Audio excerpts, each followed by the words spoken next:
Carl Azus, and Fridays are awesome. Facts. We're happy to have you watching as we get rolling on our last show of the week.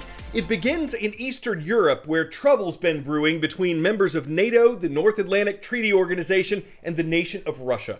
NATO was formed in 1949 as a guard against the influence of the Soviet Union. Its 30 member nations include the United States, many countries in Europe, and several countries that used to be part of the Soviet Union. The standoff between NATO and Russia centers on what's happening in Ukraine. This is a divided nation. Some people there want closer ties to Europe, others want closer ties to Russia. An armed conflict over this has been taking place in Ukraine since 2014. The side that wants independence from Ukraine has Russian support, and because Russia's been building up its troops along its western border with Ukraine, NATO has concerns that Russia may be planning to invade the Eastern European country. The U.S. has called for Russia to pull troops out of the area and return to its normal peacetime position. Russia has repeatedly said it will not invade Ukraine, and its government says it's concerned about NATO expanding its influence eastward toward Russia. It wants NATO to promise that it won't build up military or weapons anywhere close to the Russian border. What happens next is anyone's guess.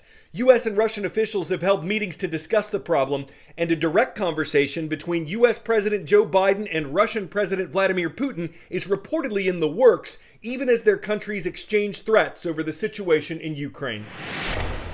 The U.S. Secretary of State Antony Blinken warned Russia on Wednesday that they would face severe consequences if Russia decides to invade Ukraine. Those consequences, Blinken said, would include what he called high-impact economic measures that have never before been used against Russia. He did not detail those measures, though the Secretary General of NATO went a little bit farther, telling CNN that the alliance has a wide range of economic, financial, and political tools that could be used against Russia.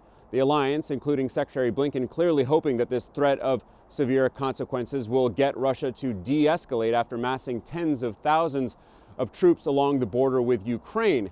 Blinken said it is not yet clear whether Russia has made the decision to invade Ukraine or not, only saying that they have put in place the capacity to do so in short order. What the U.S. and the rest of NATO is seeing right now, Blinken said, is very similar to what they saw right before the Russian invasion of Ukraine back in 2014 when they annexed Crimea. That is not just tens of thousands of troops along Ukraine's border, it's also a disinformation campaign. In fact, Blinken said that over the past 24 hours there has been a tenfold spike in social media anti-Ukrainian propaganda that paints Ukraine as the aggressors. Blinken making clear today that despite this threat of severe consequences, there is still what he called a diplomatic off-ramp for Russia to take in order to de-escalate the situation. Alex Marquardt, CNN in Stockholm. Less than 7 months after the start of the Summer Olympics, which were delayed because of the COVID pandemic, the Winter Games are set to kick off in Beijing, China on February 4th. There is some uncertainty about these Olympics, just like there was about the last Games. Concerns about coronavirus factor in, and at least two countries, the U.S. and Britain, are considering a diplomatic boycott of the Games. That means their athletes would still be allowed to compete, but American and/or British government officials would not go to the event. The reason for that is China's alleged human rights abuses, the communist government's reported mistreatment of different individuals and groups. Despite the controversies swirling around these Olympics, though, it looks like the Games will go on. 2 months before the start of the Winter Olympic Games, a new COVID variant is surfacing globally, but Beijing is hoping its strict COVID defenses will keep Omicron away. It won't be easy. I do think it is cause for concern. This is the last thing that organizers would want. This is just not the big question mark that anyone would want at this moment. While the new variant has not yet been reported within mainland China, there are several confirmed cases in neighboring Hong Kong.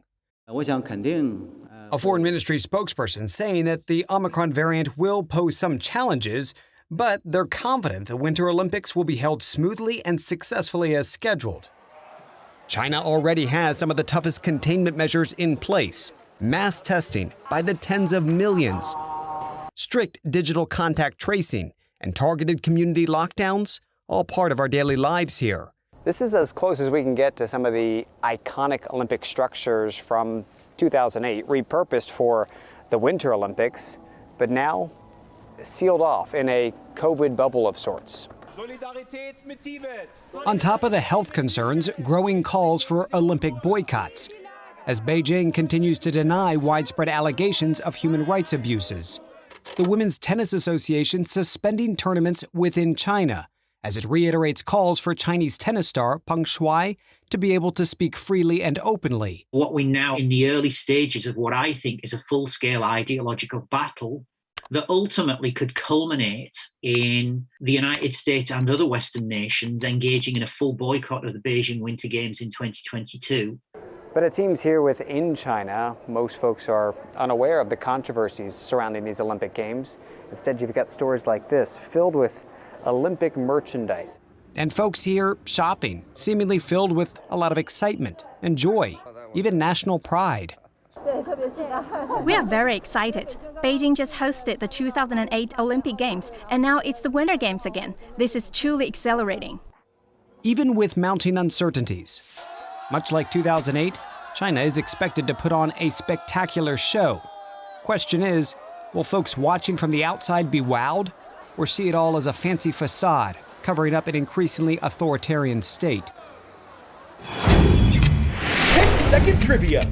What event made baseball history in 1903? First interleague game, first night game, first World Series, or first perfect game? In 1903, the Boston Americans defeated the Pittsburgh Pirates in the first ever World Series. For the first time since the 1994 and 1995 seasons, there's been an official work stoppage in Major League Baseball. What does that mean with this year's season already over? Well, for one thing, players can't use team facilities for training or rehabbing injuries, and free agents can't sign new contracts for the time being. Also, trades aren't allowed. What is this about? Players and owners have failed to reach a new collective bargaining agreement, a set of conditions for training and games to take place. Players' salaries, schedules, free agency rules, postseason rules, they're all part of this. MLB Commissioner Rob Manfred said owners were forced to institute a, quote, defensive lockout because the Players Association wanted changes that could keep most teams from being competitive. The Players Union says the lockout, which isn't required by law, was designed by owners to pressure players to give up important rights and benefits. This is the 9th time there's been a work stoppage in Major League Baseball. If it continues into the new year, it could affect the 2022 season. Spring training is scheduled to begin in February.